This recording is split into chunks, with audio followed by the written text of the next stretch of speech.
بسم اللہ الرحمن الرحیم۔ السلام علیکم ورحمۃ اللہ وبرکاتہ۔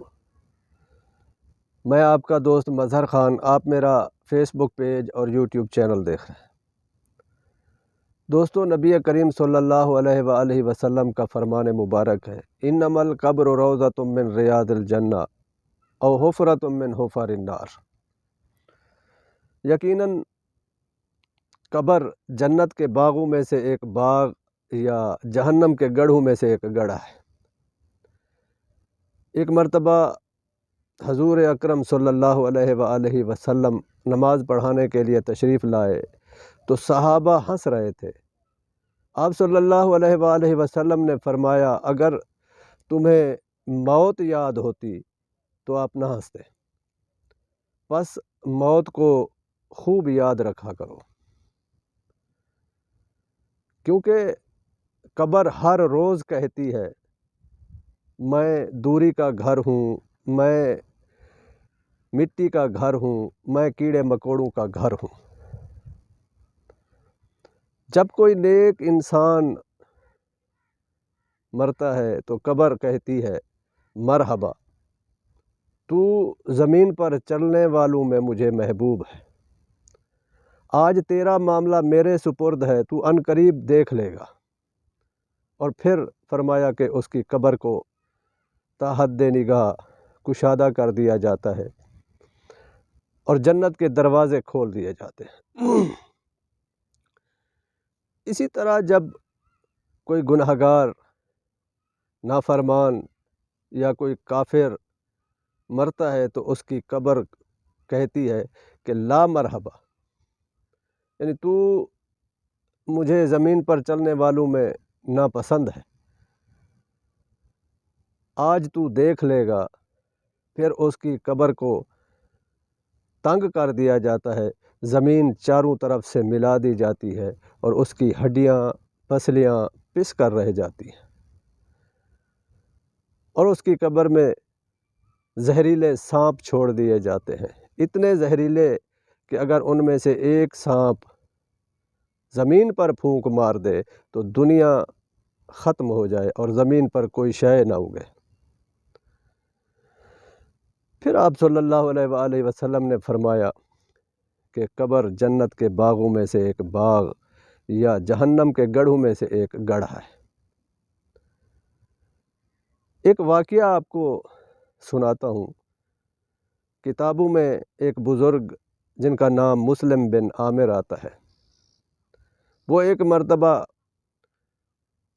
قبرستان چلے گئے قبروں کا حال جاننے کے لیے۔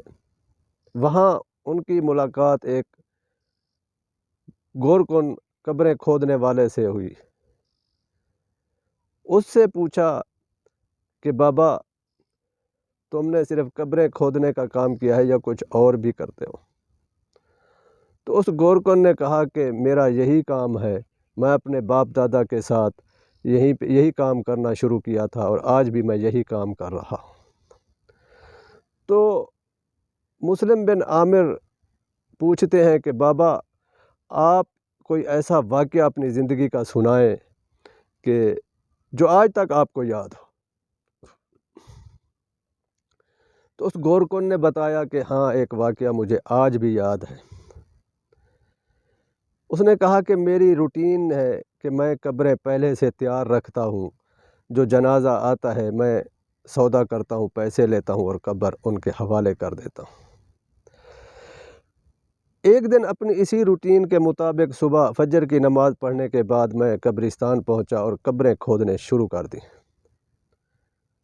میں نے 2 قبریں بنا لیں۔ دن بھی نکل آیا تھا، سورج نکل آیا تھا۔ تیسری قبر میں نے شروع کی تو جیسے ہی میں قبر کھودتا نیچے گیا، قبر کھودتے کھودتے تو جو ہی میں نیچے جا رہا تھا تو قبر کے اندر ایک عجیب گرمی فیل ہو رہی تھی۔ جیسے ہی گڑھا گہرا ہوتا جا رہا تھا، گرمی شدت اختیار کرتی جا رہی تھی۔ ایسے محسوس ہوتا تھا جیسے قبر میں، اس گڑھے میں کسی نے آگ جلا رکھی ہو۔ میں نے جب وہ تینوں قبریں تیار کر لیں تو ایک درخت کے سائے میں بیٹھ کر ناشتہ کرنے لگا۔ ابھی میں نے ناشتہ شروع نہیں کیا تھا، دسترخوان بچھایا ہی تھا، تو مجھے 2 گھوڑ سوار آتے ہوئے نظر آئے، جن کے گھوڑے سفید تھے، جن کا لباس بھی سفید تھا، جن کی داڑھیاں بھی سفید تھیں۔ وہ دونوں آئے اور اترے وہاں پہ، ان قبر جو میں نے قبریں کھودی تھیں وہاں۔ ان میں سے ایک نے اس پہلی قبر کا چکر لگایا۔ چکر لگانے کے بعد کہا دوسرے کو کہ لکھو۔ اس دوسرے نے کہا کہ کیا لکھوں؟ تو اس نے کہا کہ اس کو گز گز لمبا اور گز گز چوڑا لکھو۔ تو اس دوسرے نے لکھ لیا۔ پھر اس نے دوسری قبر کا چکر لگایا۔ چکر لگانے کے بعد کہا کہ لکھو۔ اس دوسرے نے کہا کہ کیا لکھوں؟ تو اس چکر لگانے والے نے کہا کہ اس کو تا حد نگاہ کشادہ لکھو۔ پھر اس کے بعد اس نے تیسری قبر کا چکر لگایا۔ چکر لگانے کے بعد اس دوسرے سے کہا کہ لکھو۔ اس دوسرے نے کہا کیا لکھوں؟ تو اس چکر لگانے والے نے کہا، اپنی شہادت کی انگلی اور انگوٹھے کو اشارہ کر کے کہا اس کو اتنا لکھو، یعنی تنگ لکھو۔ تو اس نے لکھ لیا۔ لکھنے کے بعد وہ دونوں اپنے اپنے گھوڑے پر سوار ہوئے اور چلے گئے۔ تھوڑی دیر بعد میری نظروں سے ہی اوجھل ہو گئے۔ کچھ دیر کے بعد میں نے دیکھا کہ ایک جنازہ آ رہا ہے جس کے ساتھ کوئی 5 یا 6 افراد شامل ہیں۔ وہ آ کے میرے ساتھ انہوں نے قبر کا سودا کیا۔ میں نے پیسے لیے اور قبر ان کے حوالے کی۔ انہوں نے اس پہلی قبر کے اندر اس کو دفن کیا۔ جب دفن کر لیا، جانے لگے تو میں نے پوچھا کہ یہ مرنے والا کون ہے، جس میں صرف 5-6 افراد شامل ہیں؟ تو انہوں نے کہا کہ یہ ہمارے علاقے کا ایک غریب آدمی ہے، نیک آدمی ہے، نمازی آدمی ہے۔ غریب تھا، اس کے پاس کفن دفن کے لیے بھی کچھ نہیں تھا۔ ہم نے مل کے اس کے کفن دفن کا انتظام کیا ہے۔ تو اس بابے گور کن نے کہا کہ اس کے پیسے میں نہیں لیتا، یہ بھی آپ رکھ لیں، اس نیکی میں بھی شامل ہونا چاہتا ہوں۔ تو وہ چلے گئے۔ تھوڑی دیر کے بعد دوسرا جنازہ آیا۔ دیکھا تو صرف 4 افراد ہیں کاندھا دینے والے، اس کے علاوہ اور کوئی نہیں۔ انہوں نے آ کے میرے ساتھ دوسری قبر کا سودا کیا، پیسے میں نے لیے اور قبر ان کے حوالے کی۔ انہوں نے اس بندے کو قبر میں دفن کیا۔ دفن کرنے کے بعد جانے لگے تو میں نے ان سے پوچھا کہ بابا یہ کون ہے بندہ جس کے جنازے میں صرف آپ 4 افراد ہیں؟ تو ان لوگوں نے بتایا کہ اس کا پتہ تو ہمیں بھی نہیں، یہ مسافر ہے، اپنی سواری پہ مردہ حالت میں ملا، ہم نے دیکھا مسلمان ہے، تو ہم نے مل کے کفن دفن کا انتظام کیا اور اس کو لے آئے یہاں دفنانے کے لیے۔ تو اس بابے نے، گورکن نے کہا کہ اس کے پیسے میں نہیں لیتا، یہ مسافر ہے، پتہ نہیں کون ہے، تو یہ پیسے رکھ لیں، اب میں بھی اس نیکی میں شامل ہونا چاہتا ہوں۔ تو وہ چلے گئے۔ تھوڑی دیر کے بعد دیکھا کہ ایک تیسرا جنازہ آ رہا ہے جس میں سینکڑوں افراد شریک ہیں۔ بھیڑ کی وجہ سے دھکم پیل ہو رہی ہے۔ کاندھا دینے کے لیے ایک سے بڑھ کر ایک آگے جا رہا ہے۔ 2 قدم نہیں چلتے کہ دوسرا کاندھا دینے والا آگے آ جاتا ہے۔ جب وہ آئے تو انہوں نے میرے ساتھ تیسری قبر کا سودا کیا، میں نے پیسے لیے، انہوں نے قبر میں دفنایا۔ جب دفن کر لیا تو ان میں ایک بوڑھا شخص تھا۔ میں نے اس سے پوچھا کہ بابا یہ کون ہے، کس کا جنازہ ہے؟ تو اس بوڑھے شخص نے کہا کہ یہ ہمارے علاقے کے ذمہ دار کی بیوی کا جنازہ تھا۔ تو میں نے پوچھا بابا اس کے اعمال کے بارے میں کہ یہ اس کے اعمال کیسے تھے؟ تو اس بوڑھے نے کہا کہ میں نے اس کی نیکی کے بارے میں تو کسی سے نہیں سنا، ہاں البتہ اس کے حسن کے چرچے ہر سو پھیلے ہوئے تھے۔ ذمہ دار کو بھی اس پر فخر تھا کہ میری بیوی بہت خوبصورت ہے۔ اس کی بیوی، ذمہ دار کی بیوی کو بھی اپنے حسن پر غرور تھا۔ وہ بن سور کے، سج سور کے باہر نکلا کرتی تھی۔ پاؤں میں بجنے والے زیور پہن کے چلا کرتی تھی، بالوں کو کھول کر چلا کرتی تھی۔ جب وہ سج سنور کے نکلتی تھی تو لوگوں کا دیکھنے کے لیے ایک تانتا بن جاتا تھا۔ یہ بات نہ تو اس ذمہ دار کو بری لگتی تھی، نہ خود اس کی بیوی کو بری لگتی تھی۔ تو یہ وہ عورت ہے۔ تو اس بابے گورکن نے کہا کہ جب میں نے یہ دیکھا تو مجھے احساس ہوا کہ ایک نیک آدمی جب مرتا ہے تو اس کے قبر میں جانے سے پہلے ہی اللہ تعالیٰ اس کی قبر کو کشادہ کر دیتے، تحت نگاہ کشادہ کر دیتے۔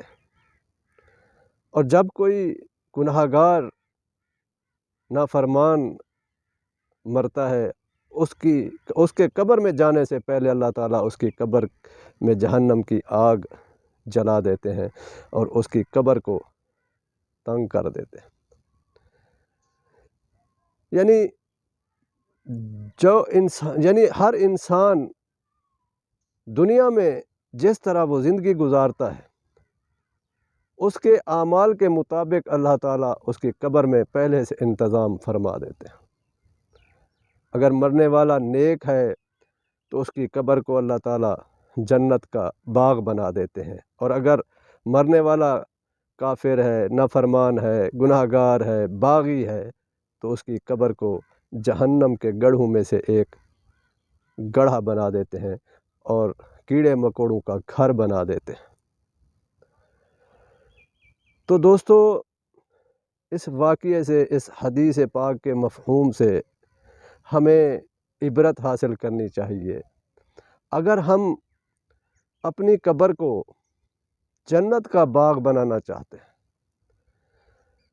قبر کی سختیوں، قبر کی تکلیفوں، قبر کے کیڑے مکوڑوں سے اپنے آپ کو بچانا چاہتے ہیں، تو اپنے اعمال کو درست کرنے کی کوشش کریں۔ اگر ہمارے اعمال درست ہوں گے تو قبر ہماری جنت کا باغ بن جائے گی۔ اگر اعمال ہمارے درست نہ ہوئے تو جہنم کے گڑھوں میں سے ایک گڑھا بن جائے گی، اور قبر پہلی منزل ہے۔ اگر یہ اچھی ہوگی تو باقی منزلیں بھی آسان ہو جائیں گی۔ اگر خدا نہ خواستہ یہ خراب ہوگی تو ہماری باقی منزلیں بھی صحیح نہیں ہوں گی، مشکل ہوں گی، آسان نہیں ہوں گی۔ اس لیے ہمیں اپنے اعمال کو درست کرنا چاہیے، اپنے سابقہ گناہوں کی معافی مانگنی چاہیے، تاکہ ہم اپنی قبر کو جنت کا باغ بنا سکیں، اپنی آخرت کو سنوار سکیں۔